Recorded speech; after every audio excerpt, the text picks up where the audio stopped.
What's going on, guys? So most of you seen my video where I overviewed the entire build process of this truck, but I've done quite a few things to it since then that I felt the need to kind of make an update video and show you where we went from there. So if you look at the truck, it sits a good bit higher than what it used to when I first put it together. So we did a Dana 60 swap in the front with a PMF 2 1/4 inch reverse shackle kit using Super Duty U-code leaf springs.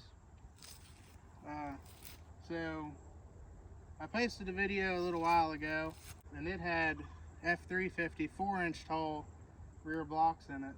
Well, I since swapped back to the F250 blocks to make it sit closer to level. It's kind of an optical illusion. If you look at it in certain scenarios, it looks nose high, nose low, or level. But if you park it on a level slab and measure it, it sits level. And I know the springs are going to settle one way or the other, but I figure I'll leave it like this and drive it until it completely settles out. And then if I have to make little adjustments to ride height or whatever, I will. But got some nice new tires put on it. We did kept the stock 16-inch Alcoas. I had them polished up, strip sanded and polished. And then we wrapped them in 315 75 R16 Toyo Open Countries.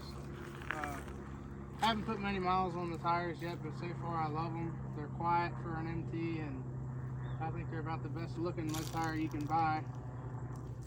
Another thing we did complete performance cab lights.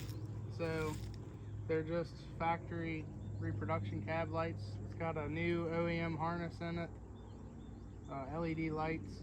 There's a video on my channel of that as well. So, quick overview of the truck if nobody's ever seen my original video. It's a 97. We took it down to bare frame, sandblasted and painted the frame, redid it from there up. The body is an original body, as in no paint or body work's ever been done to it, but it's off of a 96 F-150 Eddie Bauer, which is why this truck's been dubbed the BauerStroke. But the body is not perfect. It's got its scratches and dings, a little bit of rust starting, but I paid $1,000 for the truck that I got the body off of, so I really can't complain. Maybe one day it'll get painted, but living on gravel, I think I'm just gonna call it good enough for now. As far as modifications done for performance, it's got T3880 rosewood injectors, Carson Stauffer T4 kit with a S369 SXE. I built my own fuel system for it. It's got traction bars, straight pipe exhaust, built transmission by a local shop up in Hanover, Pennsylvania. Other little odds and ends like plenums and boost fooler. It's got filler gauges in it. Gearhead tuning, which I love their tuning. The truck runs very clean for what it is. It doesn't hardly smoke. It just makes good, clean, smooth power. Show them the inside. Inside's pretty well stocked. It's just got some saddle blanket seat covers and a set of quad gauges. But other than that, just stock Eddie Bauer interior.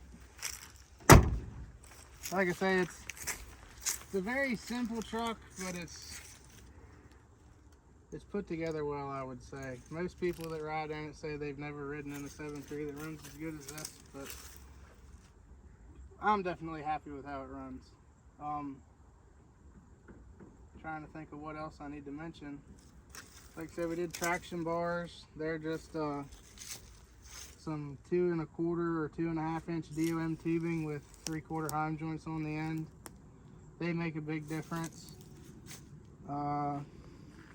With the Dana 60 swap up front, we're running a PMF adjustable track bar. No steering stabilizer yet. I'm hoping to get one of those soon. I mean, the truck drives nice as it is. We did do a blue top steering box at the same time. Truck drives nice. Still on vacuum brakes. I have a Hydro Boost set up in the shop ready to go on it. I just haven't put it on it yet. And like I said, we're going to do a steering stabilizer.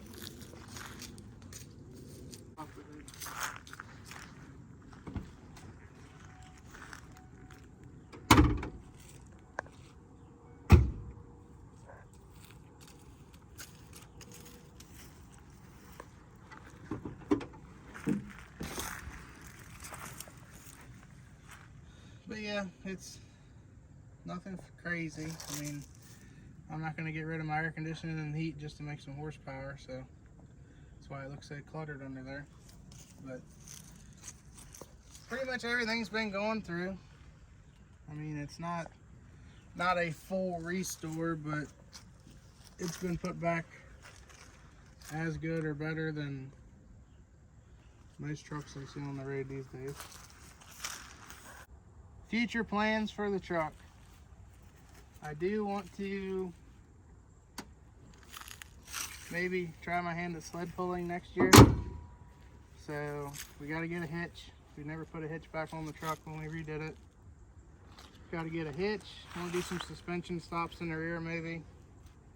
Definitely need a larger transcooler because the transcooler I put in it is a tube and fin style transcooler, and it keeps up with what I do, but it doesn't, it maintains the temperature, but it doesn't cool the transmission. So right now it's 60 degrees out. Right now the transmission will get to 160, 165, and it'll stay there. But in the summertime, when you're getting in the 90s and close to 100 degrees, sitting in traffic, or like when we went to Carlisle Truck Nationals this year, we had to sit in line for 45 minutes before we could even get in. The trans temp rose to actually 200 degrees. That's with the fan on. So that's not enough cooling for what I want to do. I mean, right now the truck driving around empty stays cool, but if I ever hooked a trailer to it or anything else, it would definitely get hot. So I want to do the same size cooler, but switch to a plate style and get a new thermo switch that kicks the fan on at a sooner temp, because right now it doesn't kick on until the inlet temp gets to 180 degrees. And I think if we kick that fan on around 140, 150, it'll help keep the fluid a lot cooler. But as far as that, I love the location of it because it's hidden, nobody sees it, and it didn't take up any more room up front. Everybody talks about 6.0 transcoolers, but there's not enough room, I don't think, to squeeze a 6.0 transcooler in what I have without cutting into the backside of the grill or any of that. And I mean, I'm already sacrificing air conditioner coldness because I have that intercooler in front of it, and if you put a transcooler in front of that as well, your AC is not going to work as well. And I like the setup I have. It's in the back, it's hidden, it's out of the way, nothing can get to it. It's good to go. Another thing we did, found a marketplace toolbox and threw it on. I still need to polish it, but one good thing about a regular cab is there's just all kinds of room for stuff in the cab, so we needed that to put more stuff in the back. Anything else we did to it?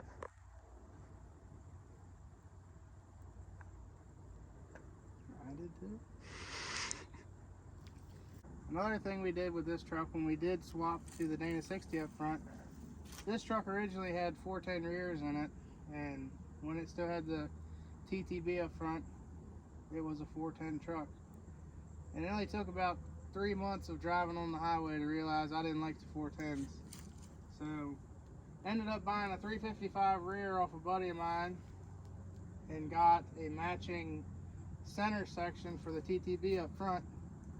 So we're going to swap it to a 355 250 suspension. And then another friend of mine needed some help with his truck up in Pennsylvania, so I went up there, and rather than him paying me to help him, he gave me a Dana 60 for free. So that's kind of how that became. But now it's got a Dana 60 in the front. We four-wheel drive launched it on asphalt. We've dirt dragged it, and it's held together awesome. I mean, with the RSK, it actually rides decent. The front of this truck rides better than my 99 does with stock suspension. The rear with the traction bars, it's a little stiffer, but I think maybe down the road we might swap to a 99 to 04 rear leaf spring. That way we don't have to move our mounts on the frame, we just have to drill the holes bigger.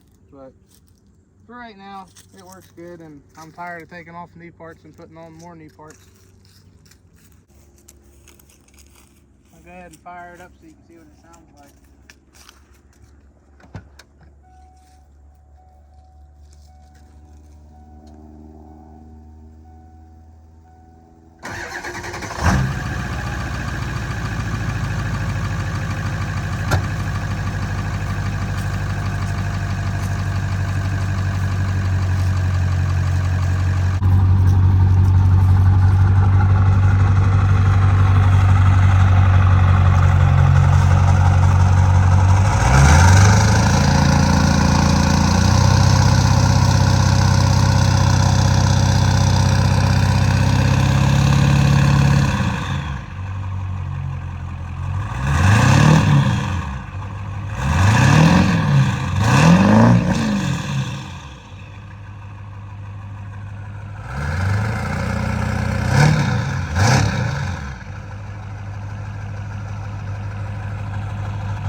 That's it, guys. Thanks for watching, and if you got any more questions, feel free to leave me a comment or shoot me a message on Facebook, whatever you know me on. Thanks again. Bye.